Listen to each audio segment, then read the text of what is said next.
Fala galera, boa noite a todos.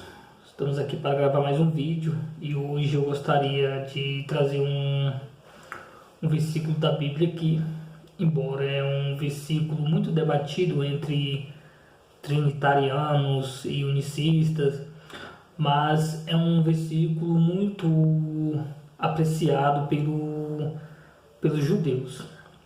Esse versículo se encontra em Deuteronômio 6:4.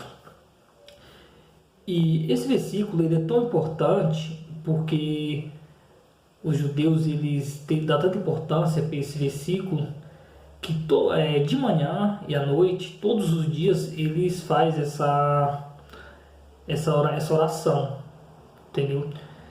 Por quê? Quando Deus tira o povo do Egito, Moisés, ali no Monte Sinai, ele recebe o decálogo ali, que é os 10 mandamentos, e depois quase 40 anos, na entrada da terra de Canaã, ele vai repetir esses mandamentos, em Deuteronômio 6:4, no capítulo 6 ali. E no versículo 4 está escrito assim: Shema Israel, Adonai Elohud, Adonai Errad. Então essa passagem é muito importante para eles. Eu vou voltar nesse texto aqui de novo. Esse texto é um texto importante, porque o próprio Cristo, em Marcos 12, 28, 29, ele cita esse texto. E muitos não conhecem, mas esse é o primeiro mandamento. Ouve Israel, o Senhor nosso Deus é o único Senhor. E isso na língua portuguesa. Mas esse texto em hebraico é um texto muito debatido entre trinitarianos e unicistas. Unicistas é aqueles que creem que Deus é uma só pessoa. Os trinitários creem em um só Deus também, mas que essa divindade ela é composta por 3 pessoas distintas. Essa divindade ela é composta por 3 pessoas. Aí vem a briga. Uns falam que é um, outros falam que a divindade é 3. Eu sou trinitariano, mas esse texto não dá base nem para a unicidade e nem para os trinitários. Por quê? O texto em hebraico começa Shema Israel, Adonai Elohed, Adonai Errad. Essa palavra Errad, ela pode significar unidade composta ou então unidade absoluta, sem problema. E essa palavra Errad, ela vai aparecer em outros contextos bíblicos, também aqui. Então, ali, se nós pegarmos aqui para aplicar ela em uma unidade composta, aqui em Gênesis 2:24 pode aplicar com uma unidade composta, entendeu? Em Josué ali 22:20, em Êxodo 26:11, entendeu? E em outros textos também essa palavra vai aparecer também, ali em Gênesis 1:5, Deuteronômio 17:6, Números 13:23, Eclesiastes 4:8, vai aparecer essa palavra errada também. Dentro da gramática, se nós pegarmos para explicar esse texto gramatical, não daria certo colocar ali em Deuteronômio essa palavra um, mas seria o mais correto colocar como única. E esse texto literalmente não dá certo falar que ali é um, porque o texto começa Shema Israel, Adonai Elohed, Adonai Errad. Então, se fosse transliterar esse texto para a língua portuguesa, teria que ficar desse jeito: ouve Israel, o Senhor nosso Deus é um. Não daria certo dentro da gramática, dentro da língua portuguesa. E é por isso que os tradutores eles traduzem dentro da língua portuguesa e em outros idiomas, correto. Eles fazem um trocadilho de palavra dentro do... Você pode pegar a sua Bíblia, que vai ter um trocadilho de palavra aqui. E aqui no idioma português, aqui na nossa Bíblia, está escrito: ouve, ó Israel, o nosso Senhor é o único Deus. É o único Deus. Por quê?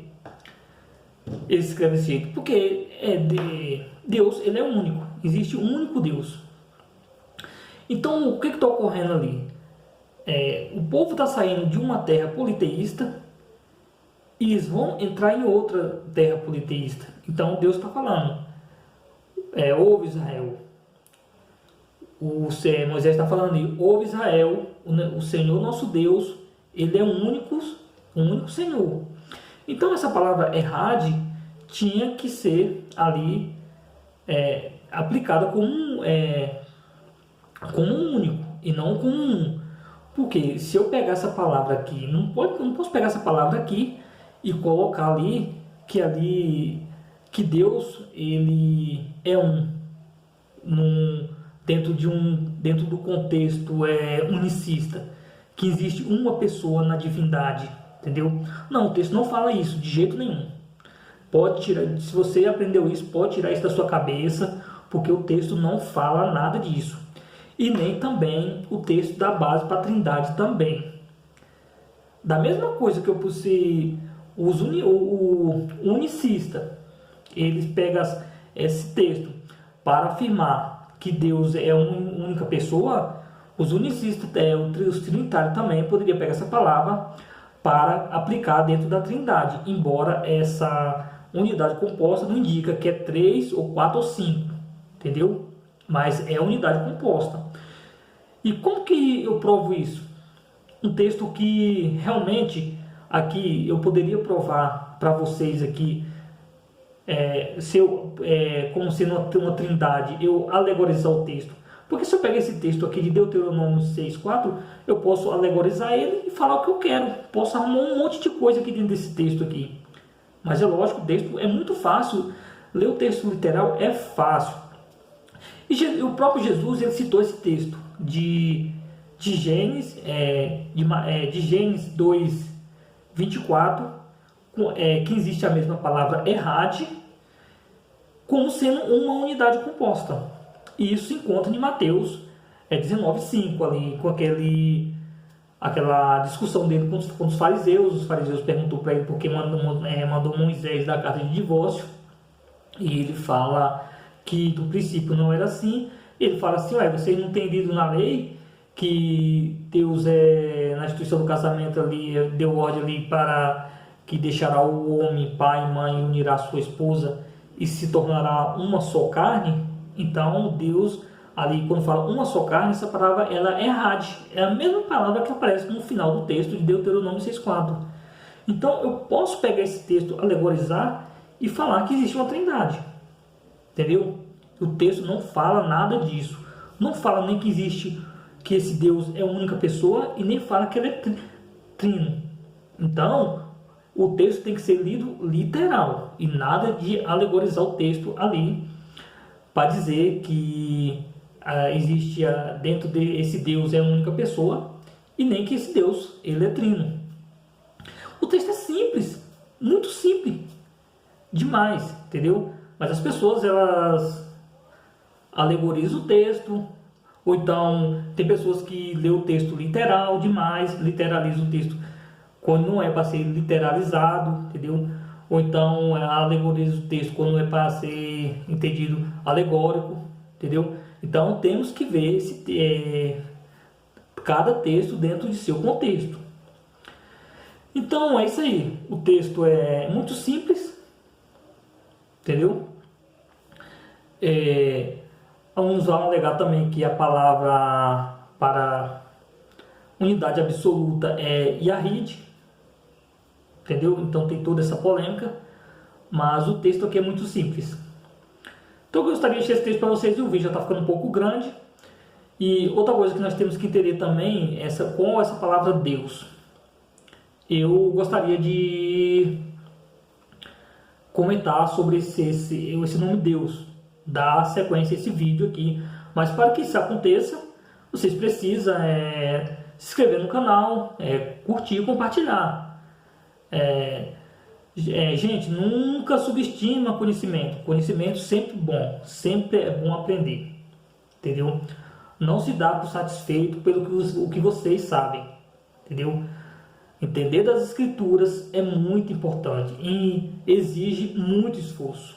Então, eu aconselho vocês, estude bastante. Eu gostaria de deixar esse vídeo para vocês. Um forte abraço, fique com Deus e até a próxima. Tchau, tchau.